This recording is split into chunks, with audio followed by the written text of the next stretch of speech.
Ladies and gentlemen, we have some tapes. Now, these tapes, of course, refer to Kevin McCarthy. Now, following the report in the New York Times, which alleged that both McCarthy and Mitch McConnell were plotting against Donald Trump, McCarthy issued a very, very strong denial, the strongest denials of ever. Now, before I show you that, of course, I want to show you some context here of what's going on. And by the way, these are receipts from the New York Times pushing back against Kevin McCarthy's denial. Now, the Times, for example, had reported, and I talked about this yesterday, Alexander Burns and Jonathan Martin. Now, that report from them was based on passages from their new book, This Will Not Pass, which, of course, makes me think of Lord of the Rings. You shall not pass, before taking on the Balrog. All right, so anyway, now in that book, McConnell thought that the Democrats would be able to successfully remove Donald Trump via impeachment. Here's what he said. The Democrats are going to take care of the son of a bitch for us. Oh, really? Is that what's going on? How? The Democrats needed a substantial number of Republican votes in order to successfully remove a sitting president. Now, those votes were not delivered by Mitch McConnell. And so he's supposed to do that, you see. And look, it's not just because of his cowardice. Look, Mitch McConnell, of course, he is a coward. And also it turns out he's not as smart as we gave him credit for. I know. Because he actually believed that the Democrats were strong enough to remove Donald Trump. Anybody who knows the Democrats knows that they're not very strong. They're not very good at doing things, not good at getting things done or fighting for the things they say they believe in. And so, look, you only need to look at Merrick Garland. You only need to look at what happened with Build Back Better and the parliamentarian, $15 minimum wage, all that stuff. But they said, oh, we're going to hold Donald Trump accountable. We're going to hold Donald Trump accountable. Well, you can't unless you had Republican votes, which you knew you're not going to get. So now, that said, as for House Minority Leader Kevin McCarthy, now the report said that he had planned to call on Trump to resign following the Capitol riots. So now, this is right after, and understand the context here, okay? Kevin McCarthy and other congressmen had been fearing for their lives on January 6th in the chamber. Remember, the mob had broke in and they were chanting, "Hang a Mike Pence." And they were also planning on going after Nancy Pelosi, going after other Democrats, and again, Republicans. It was a violent mob. So now, obviously, these Republicans were incredibly scared at the time, and now afterwards, like, oh, no, we weren't scared at all. No, of course not. They were just tourists. That was it. Nothing wrong with that. No. And so, look, at the time, there's a conversation between McCarthy and Trump. Here's what he said, and this had been reported before. Trump had replied to this anger from McCarthy by saying, well, Kevin, I guess these people are more upset about the election than you are.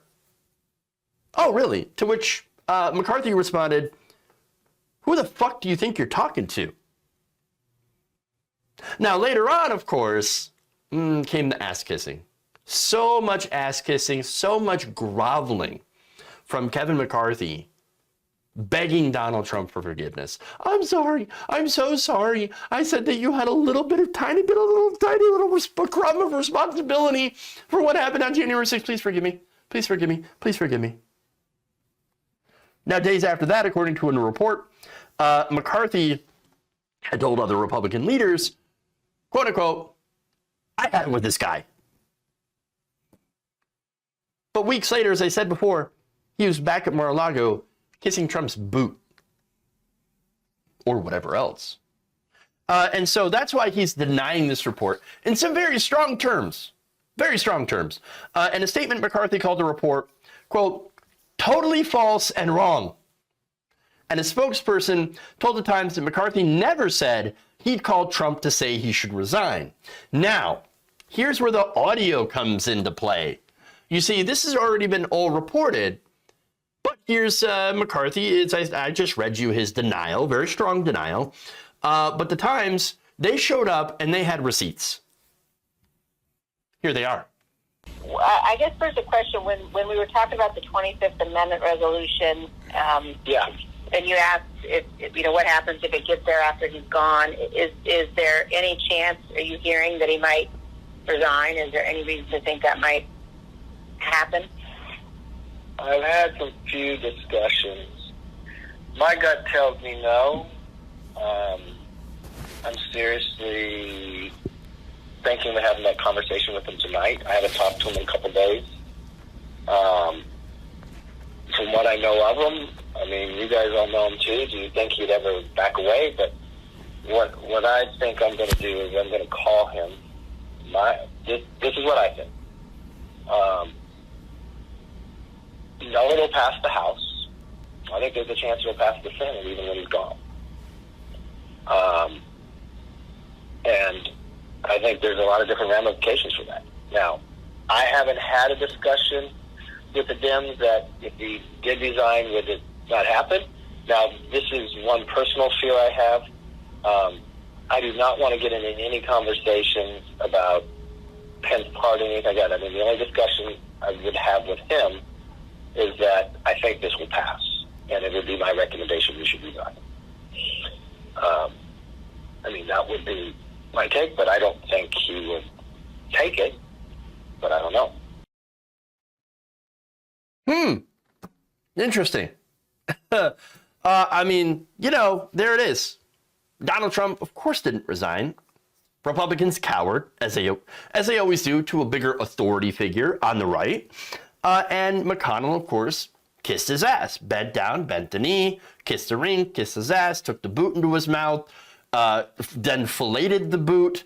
That's what they do, right? That's what they do when daddy shows up, all right?